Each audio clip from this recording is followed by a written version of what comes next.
Welcome back to the channel again, guys.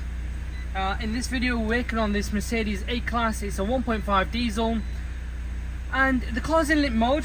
Is to do with these fault codes here, and what we're going to do today is literally use the all new iCarSoft CR Max P, and we're going to go through the modules. So because the car's in limp mode, it's not allowing us to drive how we should do.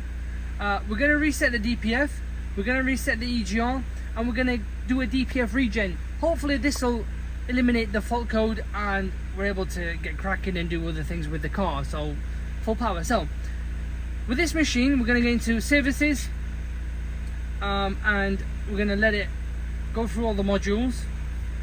I like this machine because it gives you everything that you need in that sense, and also, let me just turn this off, and also it's really easy to use. There's nothing crazy about it. So ensure that your ignition is on, and we're going to get into diesel particulate filter here, and we're going to do this switch on the ignition. So it's telling us it needs to be like this, in N, okay. So let's move on to the next stage, okay, and engine speed should be on in a second. Continue with button, so it's going to tell us to turn the engine on.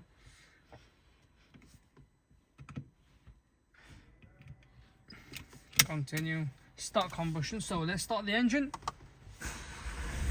Here we are. It says please wait 200 seconds until the values are red.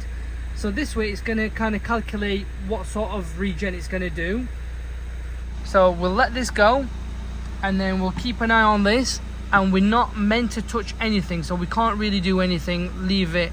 I would have a bit more fuel in there, but it'll do for now. And then once the 200 seconds is up, this should rev automatically without us having to do anything. So the 200 seconds isn't up yet, guys, but I've come to the engine bay, so you can see that there is nobody in the car. And I forgot to mention, so this is the 1.5 diesel engine, and I know the DPF has been clogged because there's been a lot of local runs in terms of to the school and back, and this is not recommended for these sort of jobs, diesel cars, and that's why we recommend the hybrid or the petrol engines in this sense.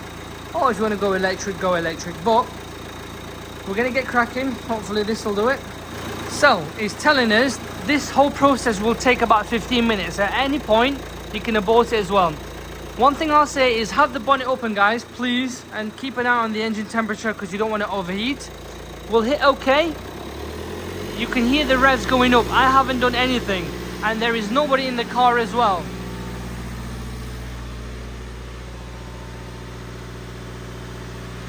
It's a beautiful piece of kit, and we will wait until it's gone through everything. And I like the fact that if I just move this, I like the fact that you get all the live data here. It kind of measures everything.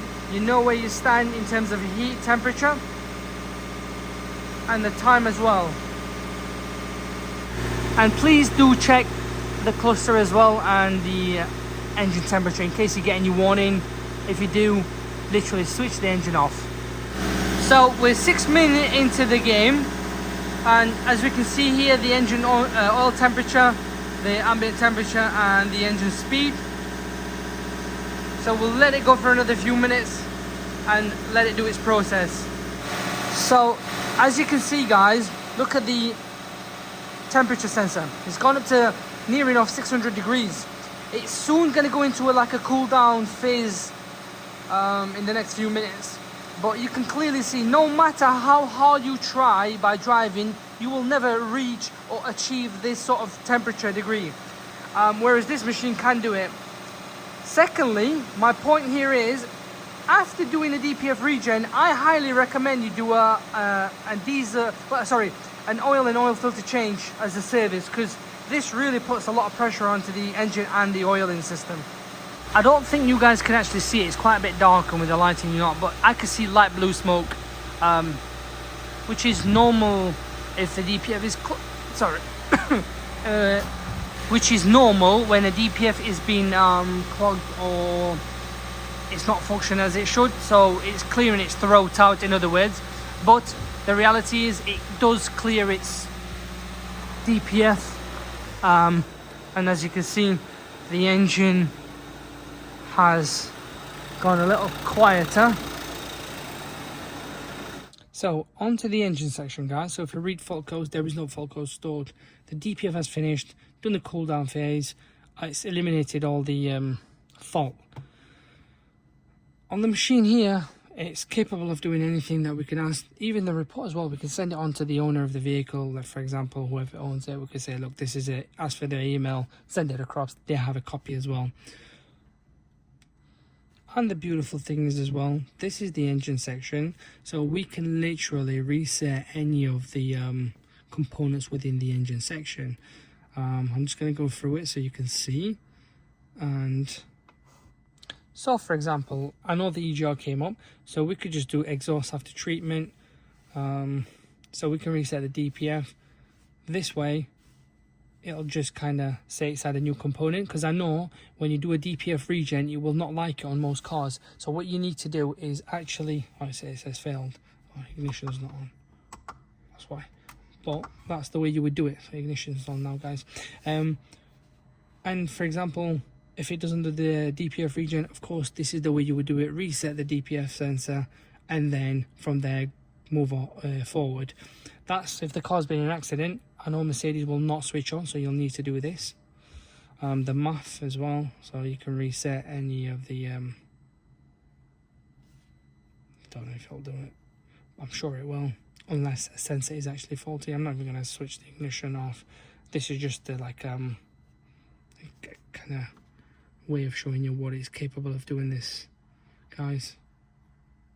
It really is amazing the things that this comes with.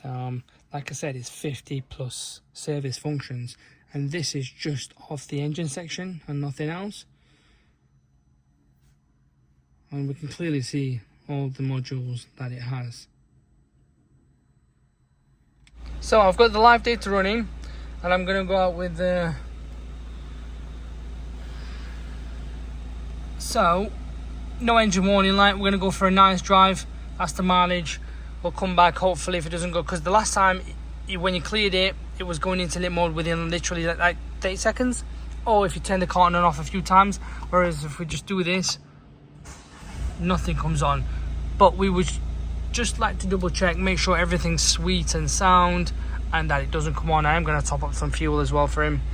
And here we are, let's get cracking. So as we can see, we have full power, no engine management light, everything's in good nick. You know, you let go of throttle, it goes down. Gear change as well, everything's spot on in that sense.